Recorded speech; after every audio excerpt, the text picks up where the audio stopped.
মেদিনীপুরের বিপ্লবীদের সন্ত্রাসবাদী জঙ্গি তকমা বিদ্যাসাগর বিশ্ববিদ্যালয় এটা অজান্তে নয়, ইচ্ছাকৃতভাবে ইতিহাসের বিকৃতি ঘটানো হয়েছে। 2023 সালেও একই ঘটনা। ইতিহাস বিভাগের প্রধান নির্মল কুমার মাহাতো তৃণমূলের শিক্ষক সংগঠন ওয়েব কুপার সদস্য পদ শুভেন্দু অধিকারীর। বারবার ভুল করার পরেও নির্মল মাহাতোর বিরুদ্ধে কোনো ব্যবস্থা নেওয়া হয় না, উল্টে তাকে তৃণমূলের শিক্ষক সংগঠন ওয়েব কুপার জয়েন্ট সেক্রেটারি করে দেওয়া হয়েছে। আক্রমণ শুভেন্দু অধিকারীর।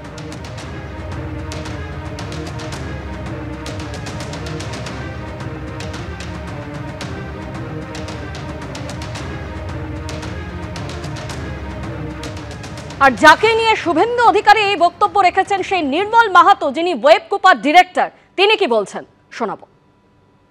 অনারেবল ভাইস চ্যান্সেলর উনি যথাযথ উপযুক্ত ব্যবস্থা নিয়েছেন এবং যা যা স্টেপ এটা নেওয়া হয়েছে আমাদের ইউনিভার্সিটির তরফ থেকে।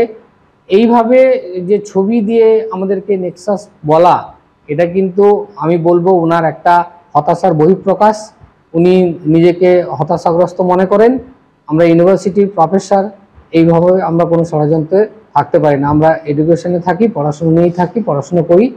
অতএব এইটা আমি একদম নিন্দনীয়, এটাকে আমি খুব নিন্দা করছি যে এই ধরনের ছবি টুইট করে বলাটা ঠিক নয়। অন্যদিকে এর আগে আপনারা জানেন যে ইতিহাস পরীক্ষা, সেখানেও কিন্তু একাধিক প্রশ্নপত্র নিয়ে বিতর্ক তৈরি হয়। বিপ্লবীদের সন্ত্রাসবাদী তকমা বিদ্যাসাগর বিশ্ববিদ্যালয়ে প্রশ্নপত্র ঘিরে তুমুল বিতর্ক তৈরি হয়। ষষ্ঠ সেমিস্টারের ইতিহাসের প্রশ্নপত্র ঘিরে এই বিতর্ক হয়। বিদ্যাসাগর বিশ্ববিদ্যালয়ে বুধবার স্নাতক স্তরের ষষ্ঠ সেমিস্টারের ইতিহাসের পরীক্ষা ছিল। 1931 থেকে 1933 3 বছরে মেদিনীপুরে বিপ্লবীদের হাতে খুন হন 3 ম্যাজিস্ট্রেট।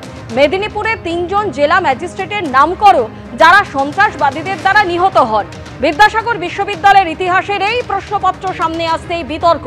দুঃখ প্রকাশ করে ঘটনার বিস্তারিত রিপোর্ট চায় এরপরে বিদ্যাসাগর বিশ্ববিদ্যালয়।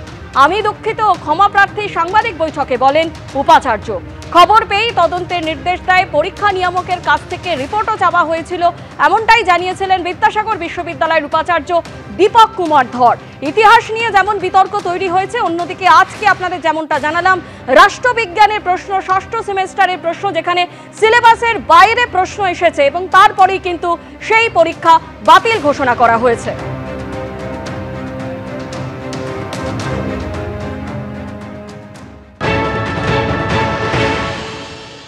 লজ্জা ছাড়া কিছু বলার নেই। শুধু ভুল নয়, যা আজকে যদি ক্ষুদিরামকে সন্ত্রাসবাদী আখ্যা দেওয়া হয়, তাহলে বিপ্লবীদের সবাইকেই তো সন্ত্রাসবাদী আখ্যা দেওয়া হচ্ছে।